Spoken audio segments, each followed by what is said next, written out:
दिन था गुरुवार, तारीख 14 फरवरी 2019 यानी वैलेंटाइन डे और समय करीब दोपहर के 3:30 बज रहे थे। जम्मू श्रीनगर राष्ट्रीय राजमार्ग पर करीब 2500 जवानों को लेकर 78 बसों में सीआरपीएफ का काफिला गुजर रहा था। सीआरपीएफ का काफिला पुलवामा के नज़दीक पहुंचते ही सड़क के दूसरे साइड से सामने से आ रही एक कार ने टक्कर मार दी।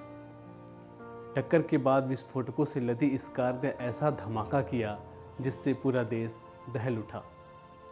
14 फरवरी का दिन भारत के इतिहास में काला दिन साबित हो गया। नमस्कार, मैं हूं रियाज अंसारी और आप देख रहे हैं एनी न्यूज़।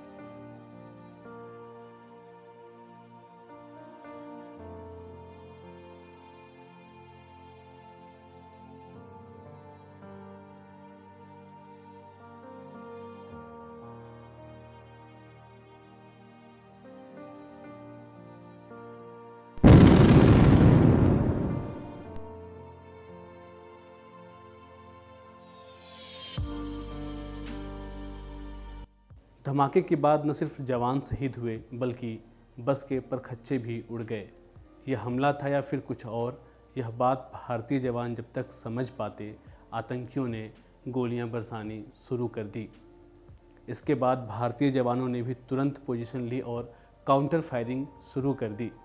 सीआरपीएफ जवानों की फायरिंग को देख आतंकी वहां से भाग निकले।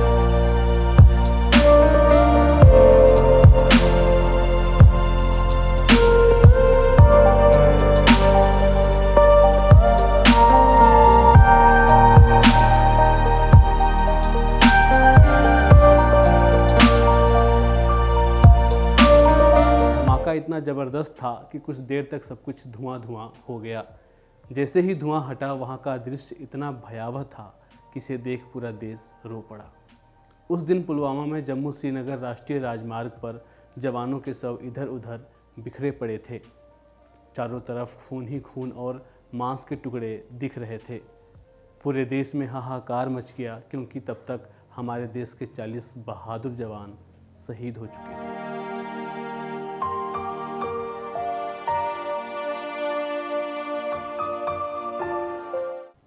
इस हमले को अंजाम देने वाला आत्मघाती हमलावर आतंकी आदिल अहमद डार था। आतंकी आदिल अहमद डार ही उस कार को चला रहा था जिसमें विस्फोटक थे। इसने खुद को इस हमले में उड़ा लिया। घटना के तुरंत बाद पूरे देश में शोक की लहर दौड़ गई। पाकिस्तान स्थित आतंकी संगठन जैश ए मोहम्मद ने इस आतंकी हमले की जिम्मेदारी ली।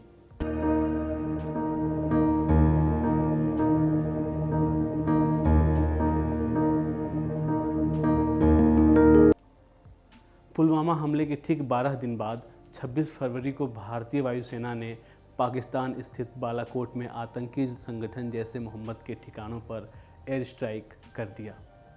इस एयर स्ट्राइक में भारतीय वायुसेना ने इतनी बम वर्षा की कि उसके आतंकी ठिकाने पूरी तरह से ध्वस्त हो गए और करीब 300 आतंकवादी मारे गए।